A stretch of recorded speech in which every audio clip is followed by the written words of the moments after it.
पाकिस्तानियों का इस वक्त फेवरेट ड्रामा इश्क मोहब्बत और सियासत के गिर्द घूमने वाली कहानी पर मुश्तमिल है, जो कि इश्क मुर्शद के नाम से आपकी स्क्रीन्स पे नज़र आ रहा है। पाकिस्तानी नाजरीन के ये पसंदीदा ड्रामों की फहरिस्त में सबसे पहले नंबर पे आ रहा है, टॉप ट्रेंड कर रहा है। इस ड्रामे में बिलाल अब्बास बतौर शाहमीर, फजल बख्श और अदाकारा दुर-ए-फिशां शिब्रा नामी किरदार में नज़र आ रही हैं, जिनकी ऑन स्क्रीन केमिस्ट्री को खूब पसंद किया जा रहा है। नाजरीन की जानिब से बहुत सारे तबसरे भी किए जा रहे हैं। बिलाल अब्बास खान ने इश्क मुर्शद में मरकज़ी किरदार अदा किया है और उनके साथ साथ दुर-ए-फिशां और हिरा तरीन ने भी मरकज़ी किरदार अदा किया है। इस हवाले से बहुत से दिलचस्प तबसरे सामने आ रहे हैं। इश्क मुर्शद को हम टीवी पर अक्टूबर 2023 से नशर किया जा रहा है।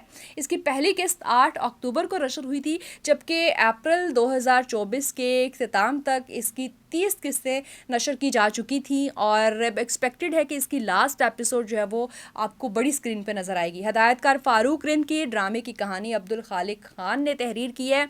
इस ड्रामे के बारे में जो सबसे दिलचस्प तबसरा हमें देखने को मिला वो ये था कि जब तक हीरो हीरोइन की शादी नहीं हो जाती, ड्रामा बहुत ज़बरदस्त जा रहा था, लेकिन उसके बाद की स्टोरी देख के समझ आया कि बहुत सारे ड्रामे हीरो हीरोइन की शादी तक ख़त्म क्यों कर दिए जाते हैं।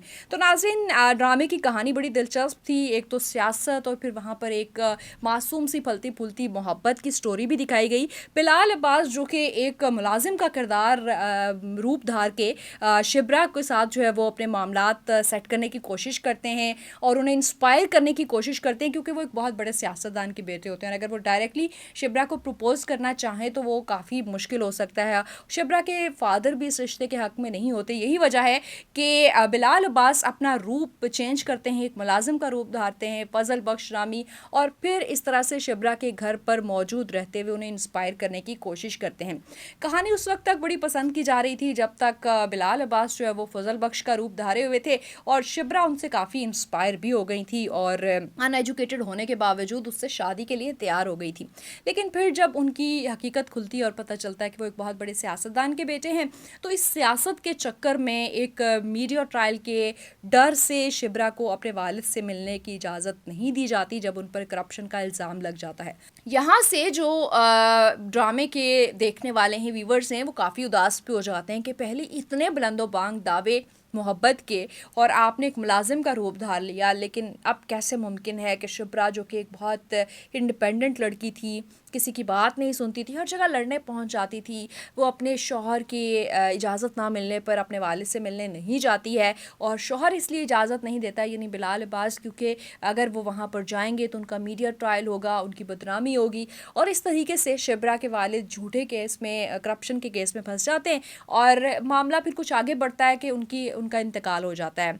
और इस दौरान जो एक बड़ा आइडियल कपल नज़र आ रहा था, एक दूसरे से इतना इंस्पायर था, इतनी ज़बरदस्त केमिस्ट्री थी, तो उनके फैंस काफ़ी हर्ट भी होते हैं कि आखिर ये सारा क्या मामला हो गया, क्यों बिलाल अब्बास ने स्टैंड नहीं लिया और क्यों जो है वो दुर-ए-फिशां सलीम जो कि शिब्रा के रूप में है उनका साथ नहीं दिया जब वो मुश्किल में थी। तो यही सारी सिचुएशन है और यहाँ दिलचस्प तबसरा यही था कि हीरो हीरोइन की शादी पर ड्रामा ख़त्म ही कर देना चाहिए था, क्योंकि उसकी बाद की कहानी देखी नहीं जा रही। तो अब लास्ट एपिसोड है जो कि सिनेमा स्क्रीन्स पर दिखाई जाएगी। शायकीन काफ़ी जो है वो मुंतज़िर भी हैं और आखिरी किस्त को देखने के लिए। इस हवाले से आपका तबसरा, आपका पॉइंट ऑफ व्यू क्या है? कमेंट सेक्शन में अपनी राय का इजहार ज़रूर कीजिएगा।